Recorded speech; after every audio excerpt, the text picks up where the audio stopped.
తల్లిదండ్రులు, ప్రకృతి, జ్ఞాన ప్రదాతలు, దైవానికి మనమెప్పుడూ కృతజ్ఞులమై ఉండాలి. కృతజ్ఞత అనేది మనిషిలో సానుకూల దృక్పథాన్ని తీసుకువస్తుంది. ఎవరు మంచి పని చేసినా కృతజ్ఞత చెప్పండి. అది వారిలో ఉత్సాహాన్ని నింపుతుంది. ప్రతిరోజు భోజనం చేసేటప్పుడు ఓసారి గోదారమ్మను గుర్తు చేసుకోండి. పండగ పూట నలుగురికి భోజనం పెట్టండి. ఇంతకీ ఈ జ్ఞానబోధ చేసింది ఎవరో తెలుసా? సాక్షాత్తు ముఖ్యమంత్రి చంద్రబాబు నాయుడు.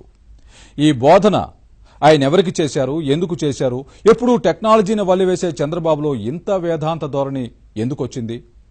వివరాలు ఈ స్టోరీ చూస్తే మీకే అర్థమవుతుంది.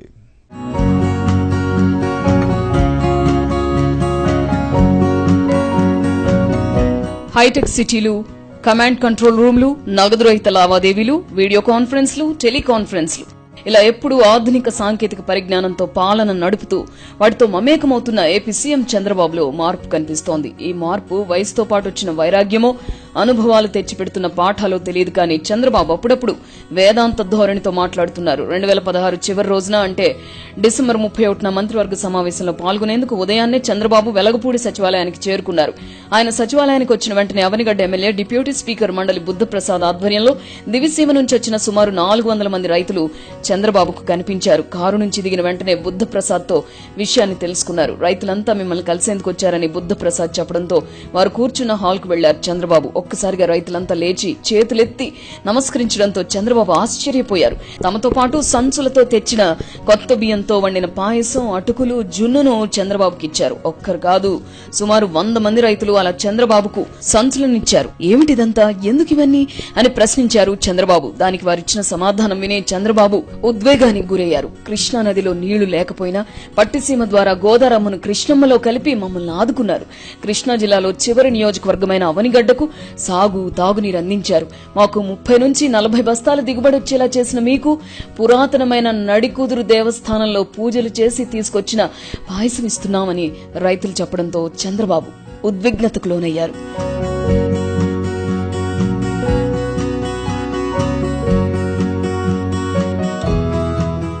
ఎక్కడ గోదావరి, ఎక్కడి అవనిగడ్డ, ఇంతమంది రైతులు రావడం ఏంటి అని అనుకున్న చంద్రబాబు 5 నిమిషాల పాటు ఆ ఉద్వేగం నుంచి తేరుకోలేకపోయారు. ఓ రైతు కొత్త ధాన్యంతో చేసిన అరబస్తా అటుకులను చంద్రబాబు దగ్గరకు తీసుకెళ్లి ఆయన తీసుకునేంత వరకు ఆ బస్తాను పట్టుకుని నిల్చుండిపోయారు. ఆ అటుకులను చంద్రబాబు నోట్లో వేసుకున్న తర్వాతనే ఆ రైతు అక్కడి నుంచి కదిలారు. దీంతో చంద్రబాబు నోటి వెంట మాట రాలేదు. ఈ ఉద్వేగం నుంచే ఆయన వేదాంత ధోరణిలోకి వెళ్లారు. సహాయం చేసిన వారికి ఇలా కృతజ్ఞతలు తెలిపితే వారిలో కొత్త ఉత్సాహం వస్తుంది. చేసిన శ్రమకు ఫలితం దక్కుతుంది. కొత్త పనులు చేసేందుకు మరింత ఉత్సాహంతో ముందుకొస్తారు. మీకు సదా రుణపడి ఉంటాను అని చంద్రబాబు అనడంతో ఒక్కసారిగా రైతులు కుర్చీల్లోంచి లేచి హర్షధ్వానాలు చేశారు. ఇవి పట్టిసీమ అటుకులు అంటూ తన దగ్గరకు అటుకుల బస్తాను తీసుకొచ్చిన రైతు నుంచి తీసుకుని వాటిని చంద్రబాబు తిన్నారు.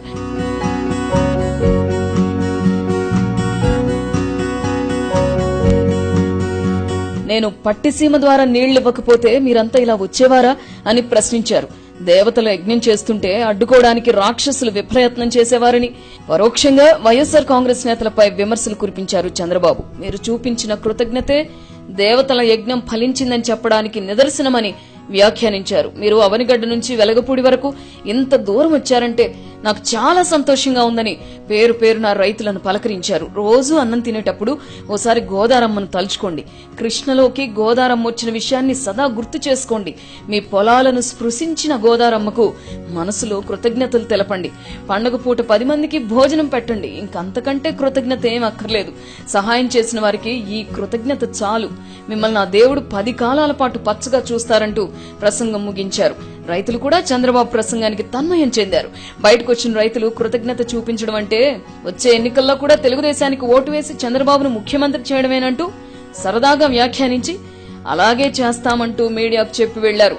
కొసమెరుపు ఏమిటంటే తాము తెచ్చిన పాయసం, జున్ను, అటుకులను చంద్రబాబుతో తినిపించి మరీ రైతులు దివిసీమకు బయలుదేరారు. తన పట్ల కృతజ్ఞత చూపించేందుకు రైతులతో పాటు వచ్చిన డిప్యూటీ స్పీకర్ మండలి బుద్ధప్రసాద్ ను ముఖ్యమంత్రి మనసారా అభినందించారు.